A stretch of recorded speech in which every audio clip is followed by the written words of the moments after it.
une nuit dans la vie de Al-Mustafa Muhammad sallallahu alayhi wa sallam. Et vous allez voir ceci dans Mishkat Sharif. al-Mu'minin Sayyida Aïcha radiallahu ta'ala anha, elle-même elle rapporte ceci.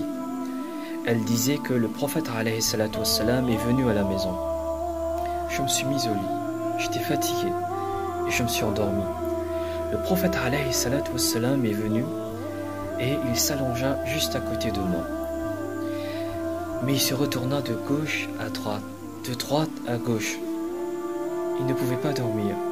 Subitement, il s'est assis au lit et juste à côté de notre lit, il y avait des récipients. Il y avait de l'eau, de la nourriture, ainsi de suite. Et là-dessus, sur ces récipients-là, nous avions l'habitude de poser un petit bout de tissu là-dessus. Le prophète alayhi salatu wassalam, il a pris ce tissu qui y avait non loin du lit, il l'a attrapé et il a fait comme ça sur son ventre. Il a serré très fort comme ça. Et il a fait ouf. En entendant ce ouf, je me suis réveillé. Et quand j'ai regardé le prophète alayhi salatu wassalam, il était en train de pleurer. Donc j'ai immédiatement dit, Ya Rasulallah sallallahu alayhi wa sallam, ma yubkika. Pourquoi pleurez-vous, Ya Rasulallah sallallahu alayhi wa sallam? Qu'est-ce qui ne va pas? Est-ce que vous avez mal?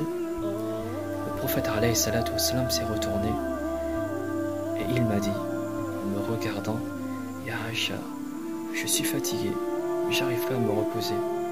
Ya Aïcha, j'arrive pas à dormir, j'ai tellement faim. J'ai tellement faim que j'arrive pas à trouver le sommeil. En entendant ceci, imaginez-vous, mettez-vous à la place de la femme. Une femme, son mari est à côté d'elle. Elle voit que son mari est en train de pleurer. Elle demande, mais pourquoi tu pleures? Il répond tout simplement, j'ai tellement faim que j'arrive pas à me reposer. Donc elle aussi, elle a commencé à pleurer. Et elle a dit, Ya Rasulallah sallallahu alayhi wa sallam, mais faites droit, demandez à Allah Azza wa Jal de nous envoyer de la nourriture. Il avait envoyé dans le passé, certainement il va envoyer pour vous. Et le prophète alayhi salatu wa sallam, juste pour vous faire comprendre la beauté qu'il y a dans cette narration, lui-même sallallahu alayhi wa sallam, il a dit, Allah Azza wa Jal a honoré les anbiya ikram. Allah subhanahu wa ta'ala a honoré les prophètes. Comment? Allah subhanahu wa ta'ala les a accordés une faveur. En doigt que immédiatement, si les prophètes font ce doigt, ils invoquent, ils demandent à Allah subhanahu wa ta'ala va accepter immédiatement.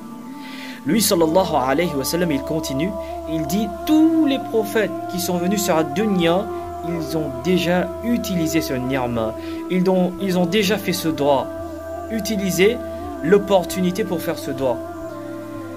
Et il a dit sallallahu alayhi wa sallam, moi je ne vais pas l'utiliser sur la dunya.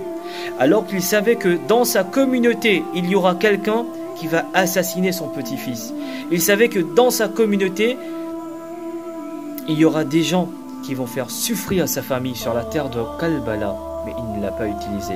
Et il dit sallallahu alayhi wa sallam, je vais l'utiliser, je vais utiliser ce doigt le jour du jugement pour faciliter le jugement de ma communauté, afin qu'Allah subhanahu wa ta'ala pardonne ma communauté. Ya salam. Donc, al-Mu'minin Sayyida Aïcha a dit, Ya Rasulallah sallallahu alayhi wa sallam, mais demande à Allah. Il a dit non. Quand Allah subhanahu wa ta'ala va me donner, je vais manger, je vais remercier Allah Azza wa Jal, et quand il ne me donne pas, je vais faire ça. Et il pleure. Pourquoi il a dit ça? Pourquoi il a fait ça? Il pouvait demander à Allah, mais c'est pour nous donner de la satisfaction, pour nous donner, pour reconforter ce cœur, que quand tu n'as pas à manger, pense à ce que ton prophète, lui, sallallahu alayhi wa sallam, il a vécu.